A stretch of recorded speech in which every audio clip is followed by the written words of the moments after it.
हम बात करेंगे इसमें rules for electronic configuration in atoms, ions और मॉलिक्यूल। ये जो रूल हम पढ़ने जा रहे हैं इलेक्ट्रॉनिक कॉन्फ़िगरेशन के, ये हम एटम में भी अप्लाई कर सकते हैं, आयंस में भी और मॉलिक्यूल में भी। जैसे कि पहला रूल है अफवा प्रिंसिपल। अफवा क्या है? एक जर्मन वर्ड है और जिसका मतलब है बिल्ड अप। और अफवा प्रिंसिपल कहता है यानी किसी भी एटम के सब शेल में इलेक्ट्रॉन हमेशा लोअर एनर्जी लेवल से हायर एनर्जी लेवल में हमेशा फिल होंगे।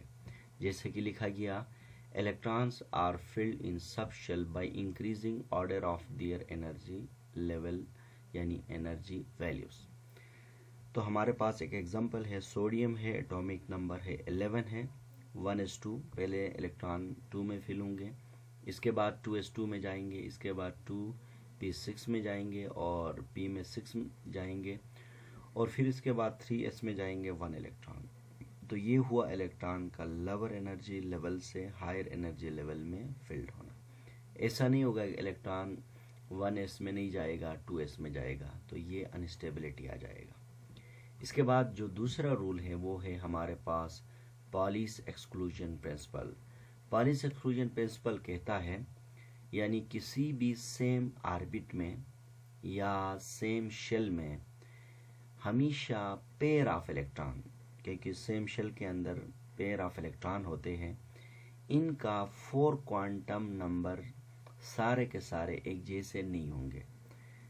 यानी क्या कहता है, किसी भी ऑर्बिटल में, ऑर्बिटल का मतलब है सब शेल में जो पेयर ऑफ इलेक्ट्रॉन होते हैं, इन पेयर ऑफ इलेक्ट्रॉन का चारों क्वांटम नंबर कभी भी यानी एक जैसे नहीं होंगे। जैसे कि लिखा गया, no two electrons in the same an orbital या subshell can have the same set of 4 quantum number. 4 quantum number का मतलब है principal quantum number, azimuthal quantum number, magnetic quantum number और स्पिन क्वांटम नंबर। या दूसरे मानों में हम सिंपल वर्ड में इस तरह भी कह सकते हैं, किसी भी सेम ऑर्बिटल में या सब शेल में जो पेयर ऑफ इलेक्ट्रॉन होंगे, इनका वो पेयर ऑफ इलेक्ट्रॉन का यानी स्पिन क्वांटम नंबर हमेशा डिफरेंट होगा। अभी आप जरा देख लेते हैं इस एग्जांपल में 3s2 है, हमारे पास एक सब शेल है और कि जो कि हमारे पास 3s2 है। आप इसमें देखें 2 इलेक्ट्रॉन जो है ना ये पेयर में है। अब इनको ज़रा अप्लाई करते हैं। फॉर फर्स्ट इलेक्ट्रॉन यानी पहले इलेक्ट्रॉन के लिए n इज इक्वल टू 2 होगा। यहाँ 2 नहीं करेंगे, हम 3 करेंगे। n इज इक्वल टू हमारे पास 3 होगा, यहाँ पर हम 3 लिखेंगे।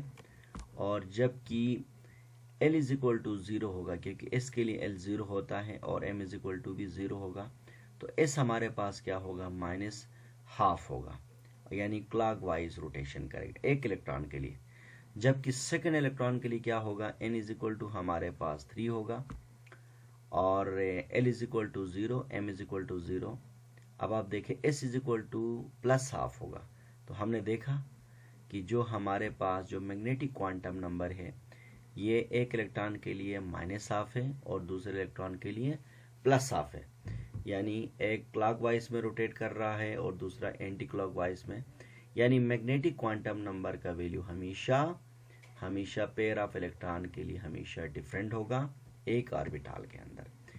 इसके बाद हंस रूल कहता है, ये भी एक रूल है, ये भी बहुत इंपॉर्टेंट है, कि हंस रूल कहता है कि अगर किसी डीजेनरेटिंग ऑर्बिटल में जगह खाली हो तो वहां पर इलेक्ट्रॉन साथ रहने के बजाय इलेक्ट्रॉन अलग अलग रहना पसंद करेगा।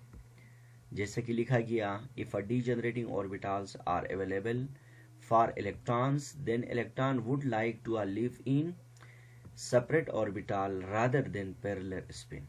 देखें यहाँ पर हमारे पास नाइट्रोजन है, 1s2 2s2 है, 2px1 2py1 एंड 2pz1। देखिए यहाँ पर नाइट्रोजन में इलेक्ट्रॉन हमेशा अलग अलग रहना पसंद कर रहा है, लेकिन अगर हम इस तरह इसके इलेक्ट्रॉनिक कॉन्फ़िगरेशन करें 1s2 2s2 और 2px में 2 कर दे और 2py में 1 कर दे, इसमें 0 कर दे, तो this is wrong electronic configuration, क्योंकि ये यहाँ पर देखें एक ही सब शेल के अंदर जगह खाली है, तो यहाँ इलेक्ट्रॉन कंबाइन रहना पसंद नहीं करेगा, बल्कि इसी तरह से इलेक्ट्रॉन अलग अलग रहना पसंद करेगा।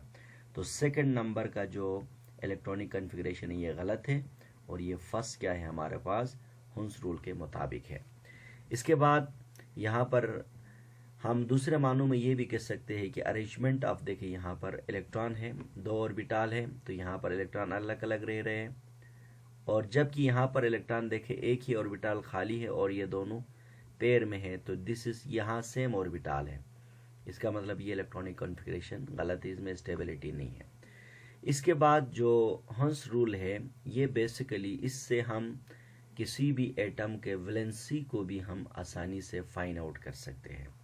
मिसाल के तौर पर देखें यहाँ ऑक्सीजन 1:2:2, यहाँ पर 2px है, आगे हमारे पास जगह नहीं था, तो डेफिनेटली ये इलेक्ट्रॉन यहाँ पर देखिए अलग अलग रहना पसंद कर रहा है, ये है। अब इससे ये आप वैलेंसी निकाल सकते हैं। देखें वैलेंसी क्या है, the unpair of electron present in an atom is known as the valency.